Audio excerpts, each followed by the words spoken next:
Assalamualaikum warahmatullahi wabarakatuh. Alhamdulillah nahmaduhu wa nasta'inuhu wa nastaghfiruh min sururi anfusina wa min sayyiati a'malina.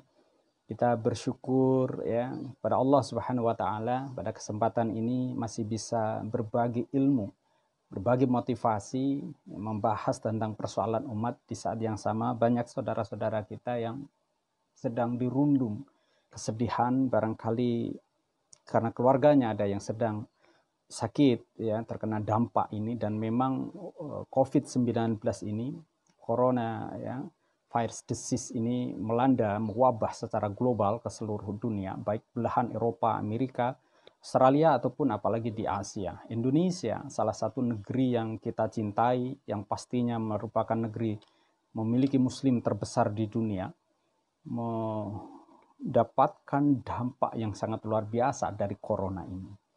Apa yang menjadi penting pada kesempatan ini adalah kondisi real ya keuangan negara yang sudah memiliki tumpukan hutang beribu triliun, apalagi pasca kenaikan ya, dari 3 triliunan menjadi hampir 5 triliunan dengan dolar yang sampai 17.000. Ini menjadi persoalan tersendiri.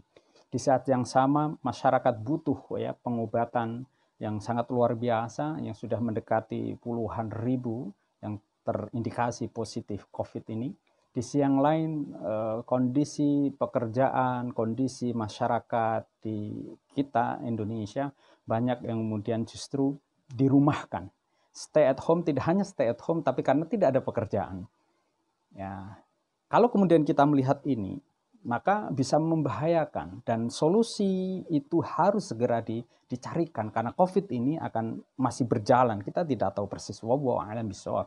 Tetapi apa yang menjadi keharusan bagi setiap kita kaum muslimin di Indonesia setidaknya atau bahkan seluruh anak bangsa ini untuk berpikir mencarikan solusi terhadap wabah ini. Kalau kemudian kita mengenal filantropi hukum Islam, ya filantropi diantaranya kita mengenal adanya ziswaf, adanya zakat, wakaf, infak, sedekah ya, yang juga di situ mengandung banyak sekali potensi, maka ini luar biasa. Muslim terbesar di dunia, kita memiliki potensi zakat yang besar, kita memiliki potensi masyarakat kita bersedekah yang banyak. Tapi memang menjadi aneh, kenapa zakat dan sedekah ini relatif banyak kemudian dilakukan walaupun masih zakat fitrah dan sebagainya. Tetapi di sisi yang lain kita bisa melihat bahwa wakaf yang sesungguhnya memiliki daya manfaat yang lebih besar dan daya kelola yang jauh lebih juga mudah dikelola dibandingkan dengan zakat, ini belum cukup diminati masyarakat kita. Apa yang menjadi faktor tantangan di situ? Hal yang mendasar kita bisa melihat satu, tentu pemahaman terhadap wakaf itu belum sepenuhnya menjadi ruang yang terpahami secara produktif. Banyak masyarakat kita yang masih melihat betapa wakaf itu seakan adalah tanah, ya, lalu dipakai untuk kuburan, untuk masjid, untuk madrasah, lalu dipercayakan nazirnya secara individu pada kiai misalnya atau tokoh masyarakat tertentu. Bahkan kadang tidak dicatatkan ya di KUA ya di pegawai pencatat akte wakaf. Ini menjadi persoalan ya ketika kemudian gelora perkembangan masyarakat kita yang sudah semakin luar biasa, di sisi yang lain kita belum cukup menyiapkan sumber daya manusia SDM yang mengelola wakaf ini, yang karena kemudian butuh nazir yang profesional, skill manajemen yang juga memadai, di samping lalu pastinya dari dua dampak ini, institusi wakaf yang bagus, nazir yang profesional akan mewujudkan transparansi, bahkan kemudian produktivitas dari aset wakaf yang dipercayakan oleh para wakif.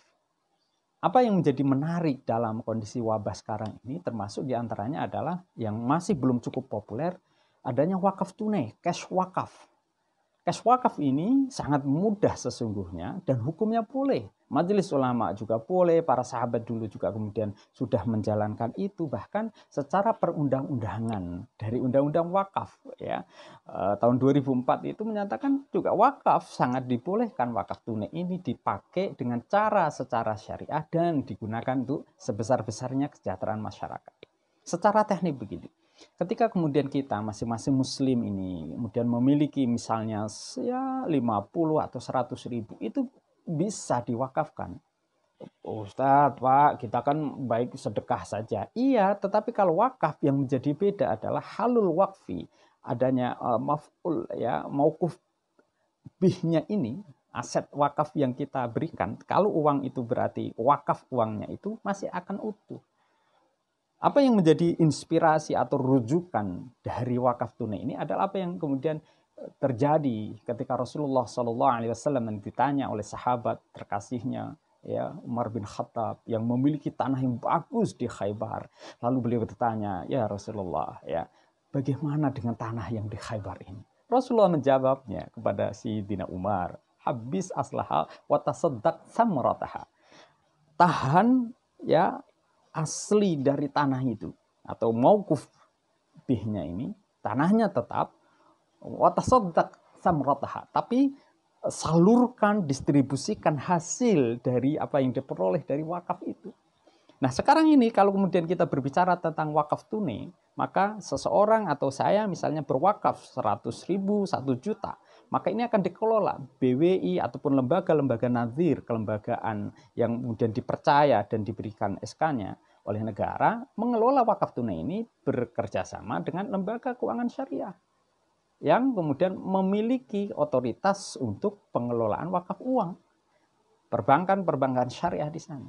Jadi kalau kemudian setiap saya, keluarga, kemudian berwakaf terkumpul 1 juta di satu kampung ini, ada kemudian 100 atau bahkan satu kecamatan, satu kabupaten, sudah berapa miliar.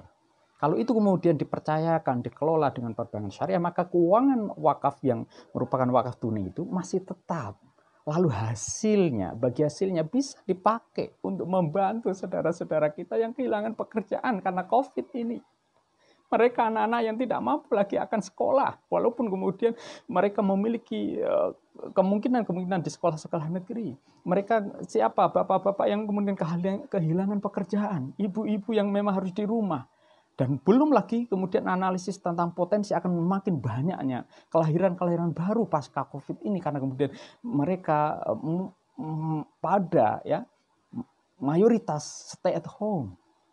Nah, inilah kenapa kemudian dari hasil wakaf tunai yang dikelolakan secara kerjasama tadi itu mampu dipakai, dikembangkan untuk membangun, termasuk tanahnya dipakai untuk persoalan pemakaman COVID, ya, kemudian apalagi lembaga sekolah dipakai membantu rumah sakitnya, belum lagi produktivitas dari aset yang dikelolakan.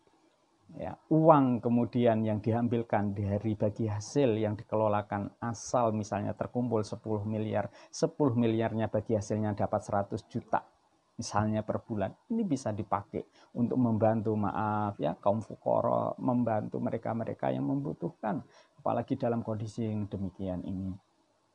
Maka berbicara hukum, insya Allah ya, wakaf tunai ini sudah selesai, insya Allah memiliki landasan hukum syariah yang sangat nyata.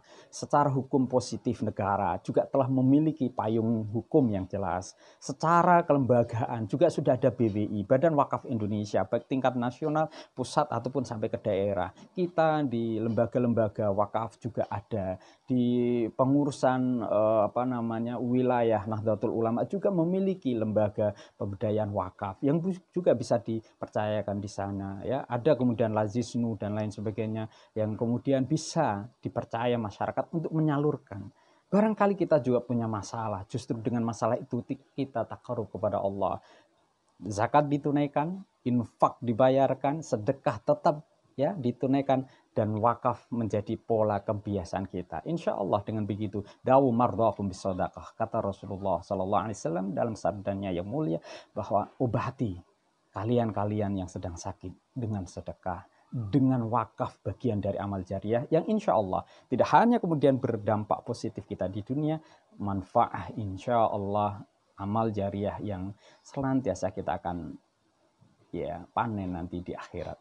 Allahu arhamna. Semoga Allah yang selalu merahmati kita, mengampuni dosa kita, selamat kemudian kita mendapatkan jiwa pribadi yang saleh, salehah. Amin ya rabbal alamin. Kurang lebihnya mohon maaf. Assalamualaikum warahmatullahi wabarakatuh.